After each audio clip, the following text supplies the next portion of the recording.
Abhishek Bandyopadhyay diamond Harbour কেন্দ্রের তৃণমূল কংগ্রেস প্রার্থী 2,91,404 ভোটে এগিয়ে রয়েছেন। 2,91,404 ভোটে এগিয়ে রয়েছেন এই মুহূর্তে অভিষেক বন্দ্যোপাধ্যায়। এবার আপনাদের শুনিয়ে দেবো বর্ধমান দুর্গাপুর কেন্দ্রে বিজেপি প্রার্থী দিলীপ ঘোষ, তিনি কি বলছেন, পাল্টা কি বলছেন জয়প্রকাশ মজুমদার। দিলীপ ঘোষ জয়ের জন্য নির্বাচন যেতে 2-0 হয়েছে, 3-0 হবে। প্রথম থেকে কনফিডেন্স, এখনো কনফিডেন্স আছি আমি।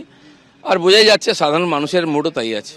2016-তে চমক দিয়ে খড়গপুর বিধানসভায় জিতেছিলেন, 2019-এ লোকসভা নির্বাচন জিতলেন মেদিনীপুর থেকে, 2024-এর পালা। সেই দুটোর ভোটের সঙ্গে এই ভোটের পার্থক্য কি? এবার মনে হচ্ছে আরও বড় চমক অপেক্ষা করছে। তো এই ভোট কম সময়ে হঠাৎ করে লড়তে হয়েছে, বেশি পরিশ্রম করতে হয়েছে, কিন্তু আমার মনে হয় ঠিক রাস্তায় এগোচ্ছে। লোক স্বীকার করে নিয়েছেন, রেজাল্ট ঠিক করে দিয়েছেন। আমার শেষ প্রশ্ন এটাই, প্রতিপক্ষ সম্পর্কে আপনার কি মূল্যায়ন? উনি বড় মাপের একজন ক্রিকেটার, বিশ্বকাপ জয়ী ক্রিকেটার।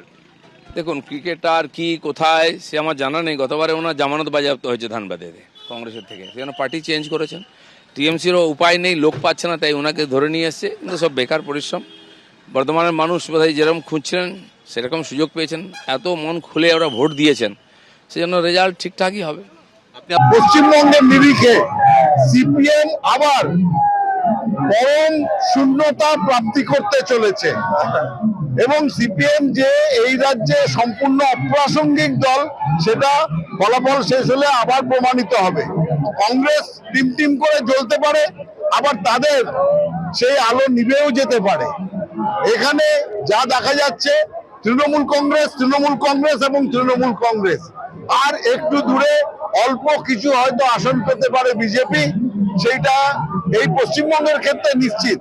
তৃণমূল কংগ্রেস 30 পার করবেই, বিজেপি শেষ পর্যন্ত 5-6-এ গিয়ে দাঁড়াতে পারে। দমদম লোকসভা কেন্দ্রে তৃণমূল কংগ্রেস প্রার্থী সৌগত রায়, তিনি এগিয়ে রয়েছেন 16,970 ভোটে এগিয়ে রয়েছেন সৌগত রায়। এখানে তৃতীয় স্থানে রয়েছেন সিপিএম প্রার্থী সুজন চক্রবর্তী। অন্যদিকে যাদবপুর লোকসভা কেন্দ্রে সেখানেও কিন্তু তৃতীয় স্থানে রয়েছেন সিপিএম প্রার্থী সৃজন ভট্টাচার্য। পাশাপাশি শতাব্দী রায় বীরভূম লোকসভা কেন্দ্র এগিয়ে রয়েছেন তৃণমূল কংগ্রেস প্রার্থী 58,041 ভোটে। আর বরানগর বিধানসভার নির্বাচন চলছে আপনারা জানেন, এবং সেখানে সজল ঘোষ চতুর্থ রাউন্ড গণনার শেষে 500 ভোটে এগিয়ে রয়েছেন।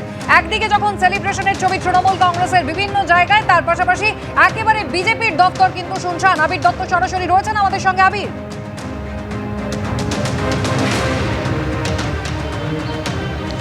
দেখো, 2019-এ যে ছবিটা আমরা দেখেছি বিজেপি দপ্তরের সামনে, আজকে কিন্তু ছবিটা সম্পূর্ণভাবে পাল্টে গিয়েছে বলা যায়। ঠিক যে সময় দাঁড়িয়ে এই ছবি দেখাচ্ছি। দীপেন্দু সিংহ আমার ক্যামেরা পার্সনকে বলছি দেখানোর জন্য। আমরা মুরলীধর সেন লেন রাজ্য বিজেপির যে অফিস, সেই অফিসের সামনে আমরা দাঁড়িয়ে রয়েছি। এখানে একজন কর্মীকেও বাইরে দেখা যাচ্ছে না। সেলিব্রেশনের ছবি আমরা দেখেছিলাম 2019 সালে, কিন্তু আজকে ছবিটা বদলেছে। কিছু হাতে গুনে কর্মী তারা বিজেপির দপ্তরের ভেতরে রয়েছেন। দীপেন্দুকে বলছি দেখানোর জন্য। সিকিউরিটি যারা সিকিউরিটির দায়িত্বে রয়েছেন তারা ছাড়া পুলিশ বাইরে রয়েছে, অতিরিক্ত পুলিশ এখানে আগে থেকে মোতায়েন করা হয়েছে। কিন্তু আজকে 2019-এর ছবির তুলনায় ছবিটা সম্পূর্ণভাবে কিন্তু বদলেছে। এখনও পর্যন্ত ঠিক ঘড়ির কাঁটায় পৌনে একটায় বিজেপি দপ্তর, মুরলীধর সেনের যে দপ্তর রয়েছে বিজেপির, রাজ্য বিজেপির যে দপ্তর, সেই দপ্তর কিন্তু একেবারে শুনশান বা ফাঁকা খাকা করছে, সেই ছবিটাই ধরা পড়ছে।